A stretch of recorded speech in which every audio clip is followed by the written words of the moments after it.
akkuma inni siimii filannoo nuuf fideen hin diqannaa fuula ittaanuuf kan jedhu masalaalii ni tuqna. Seerannoo hordofaadha. Lakkoofsa torbarra maal jedha kan hunda hammate jedha. Lakkoofsa torba ni tuqna.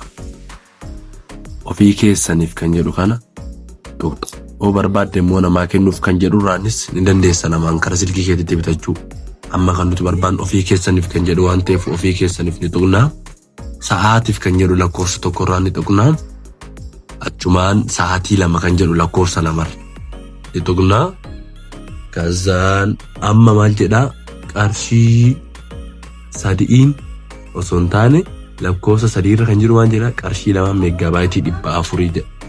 Kanaafuu nuti bakka kanatti dogongoruu wanta hin qabne irra deddeebitee bitta. Amma birrii 8 jechaadha gizee 4 irra deddeebitee bitte 400 ta'a.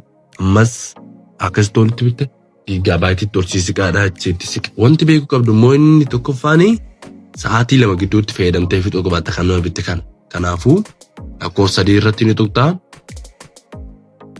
Ni dabartaa mirkaneessuuf kan jiru lakkoofsa tokko ni tuqxaa. Kazaan ni bittaa jechaadha. Sii bitamaa kara VPN kanaa deemuudhaan seekisiin talaaqinuun. Asitti wanti dogongoruun qabaanne kanaa Telegram package lakkoofsa duwwaa 2 jedhu kana tuqi malee Itiyoo Telekoom package kan jedhu akka hin tuqne.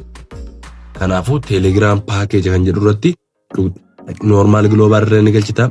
Start yooteen kana sii fidaa jecha. Karaa YouTube kiyyaa deemuudhaan amma akka hojjetu isiniif yaan agarsiisu. Akkuma agartan kana YouTube'n koo naaf hojjeteeraa jechaadha. Kanaafuu itti fayyadama.